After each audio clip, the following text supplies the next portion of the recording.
Hola, buenos días, es Nico.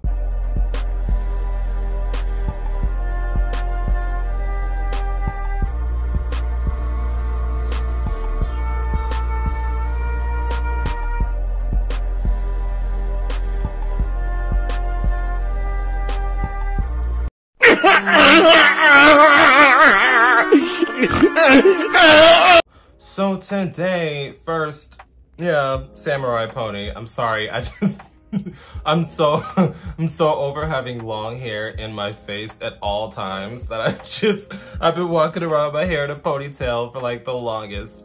Also, I manscaped a little bit, you know, see a little strip, but that's about it.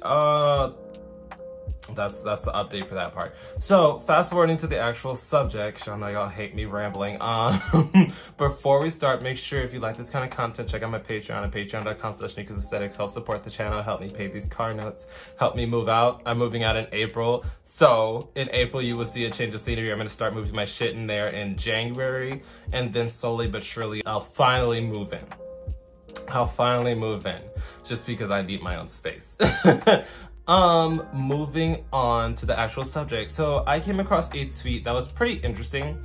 Essentially, it was by one of the popular OnlyFans girlies. She said, "It's so interesting how dudes can send you dick pics back to back to back, but as soon as they get into a relationship, they act like you never existed." And I want to have that conversation. Just because, I mean, I've been on both ends. Nico, what do you mean? Yes, bitch. When I get into a relationship, I cut off my hoes. That's not necessarily calling this person a hoe. That's just putting a person that you only get sexual with, as in you only swap nudes, you only text sexual messages to, you only, in theory, have sex, would be a friends with benefit and or a quote-unquote hoe in societal culture. Is not calling that person an actual hoe, but saying, we don't have any romantic ties. This is strictly a physical and sexual thing. So you know how when people are like, you got hoes, that means you have bitches that want to sleep with you. That kind of thing. So I want to bring up this counter argument of, would you prefer it if someone that's in a relationship is still entertaining you sexually?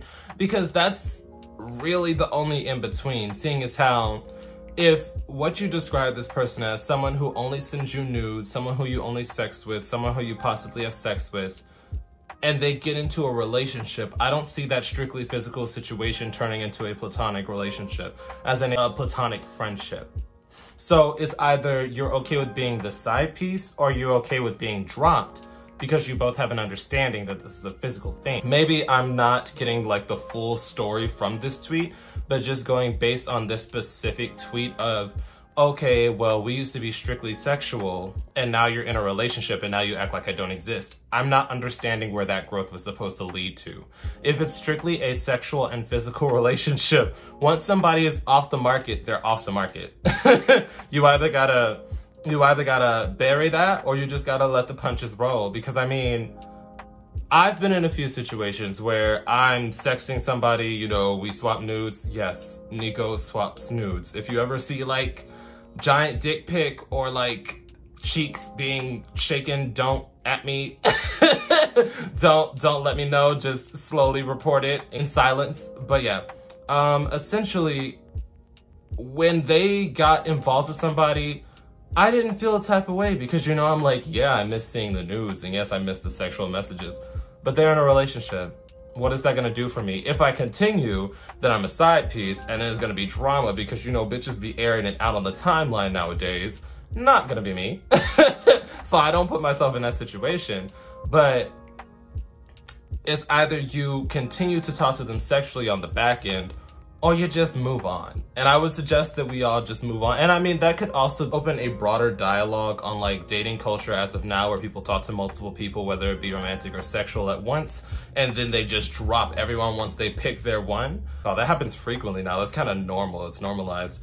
But give me your opinion on the situation.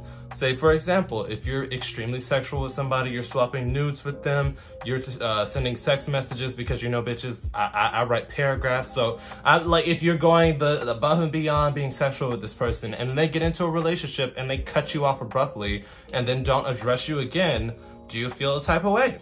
Do you understand that, oh, well, they're off the market? Or do you feel like you should not have been sexually entertaining me if you were talking to somebody to begin with? Because that's also another counter argument that wasn't brought up in the tweet, but it's a good explanation. Like, if we're being hypersexual and you're actually romantically involved with somebody, why are you being sexual with me? But definitely drop your opinions. I want to see how you guys feel about this situation. Because me, like I said, I've been on both ends. I drop my hoes. If I'm single again in like 5 months, and I hit you up and you don't want to entertain me again because I dropped you for an actual relationship, I'm usually understanding about that. I'll be like, okay, I chalk it up to the game, you're being dry, it's whatever. Usually they come back because Nico got the pipe, Nico got the meat mallet, that kind of thing. But but I definitely understand when people are like, okay, well, if you didn't want to be involved with me, you pick somebody else, move on with that. Because I've been in that situation too, but that's more of if we're romantically flirting. Like, we're talking about being an item and you pick somebody else and then you try to come back, then I'm like dry. But if it was just like swapping nudes, I don't care, just because we're using each other as a sexual outlet. But definitely drop your opinions down below how you feel about this type of situation, because I feel like most people in 2021 have at least had one interaction with this kind of thing, because it happens, especially on Twitter. Especially on Twitter where all the fine niggas be. It's so often like you get somebody flirting with you sexually, and then like a month later, if y'all not talking, you see them pop up with a full-on relationship, the happiest 6 months of my life, that type of shit. So I mean, it happens more often than you think. But yeah, drop your opinions down below, and in a couple of months, you'll see a new scenery. Boop. And once again, a quick thank you to all my patrons on Patreon, and a quick shout out to my third eye tier patrons. Your support means everything to me and helps me do this a lot more smoothly. I will also be listing this week's live stream topic in case anybody wants to join in on the fun. I will see you guys there.